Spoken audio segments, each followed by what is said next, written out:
If you take history on this planet as starting at midnight, and you assume the life of the planet is 15 billion years, which is the estimated life of a G-type star, then it is now 8 o'clock in the morning, and it's time for us to wake up, because we've pretty much been operating on autopilot up until now.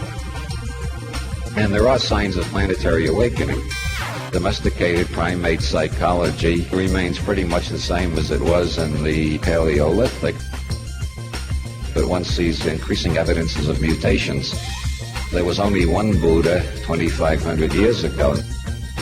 Now you meet 5 or 10 Buddhas at every city you go to. Knowledge, wherever it's discovered, is traveling over the whole world faster and faster.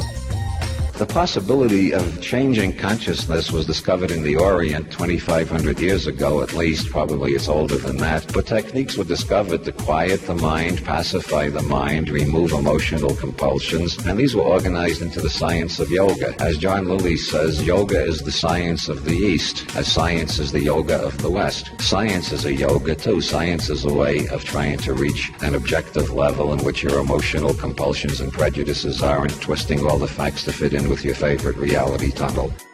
The scientific worldview grew up in the West between 1500 and 1750, largely due to mystics who were known as Hermeticists. This Hermetic scientific revolution saw theology as its enemy, and there was no conflict between Hermeticism and science. They were both based on experiment, find out what happens if you do this, and they were both opposed to the authority of the Church. Shortly after 1600, this began to split, and the Hermetic tradition faded into the background, and we developed for the first time in history a science that had absolutely no connection with anything except pure reason. The Hermetic tradition was that there is no such thing as pure reason. You've got to first work on your own perceiving apparatus to correct your prejudices, and the scientist is not separate from what the scientist observes. And the general yogic attitude that you are the master who makes the grass green. Western science lost that insight, and from Newton onwards, we had the idea that it doesn't matter who you are. If you follow scientific procedure, you'll find the truth. This began to break down after 1900 due to Sigmund Freud, who pointed out that even scientists are human beings and may have neuroses, and that scientific theories may be elaborate rationalizations for neuroses, and the influence of Karl Marx, who pointed out that no matter what you're theorizing about, it's a mirror of your economic status and what your economic goals are. And then anthropologists started coming back with reports about alternative reality tunnels, showing that no matter what reality tunnel you live in, the world will organize itself in your perceptions to be compatible with that reality tunnel. So science began to have data to look at science itself critically. That's how intelligence increases, when intelligence looks at intelligence and criticizes intelligence. So we got to the point where we could look at science and say science is the product of people. People are doing this, and their prejudices are getting into it. And it's not just enough to say, I will be objective. You've got to learn to change yourself from the inside out before you can even begin to approximate toward objectivity. How do you do that?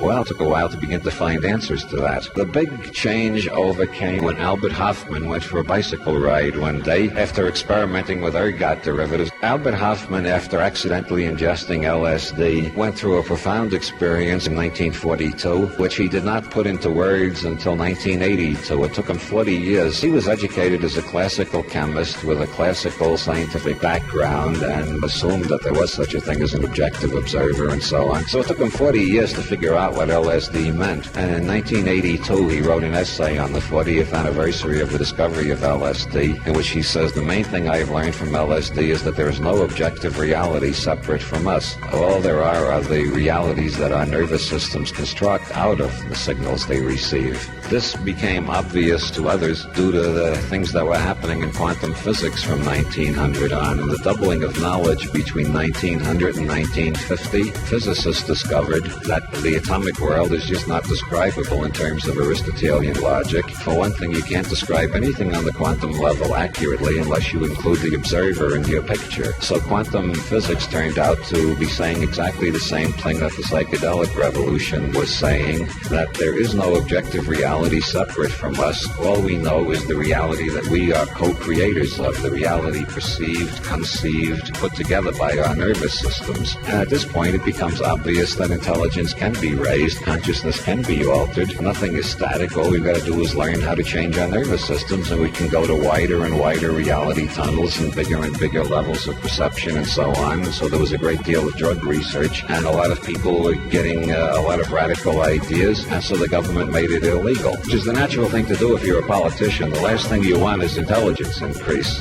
And so then some others started saying, well, okay, they won't let us investigate drugs, but now that we know it's possible to change consciousness, let's see the other techniques that they will let us investigate. Nobody has made pranayama illegal yet because it would be impossible to enforce. You just have to read a book on yoga and learn how to breathe through alternative nostrils, and you find you go into an entirely different consciousness state.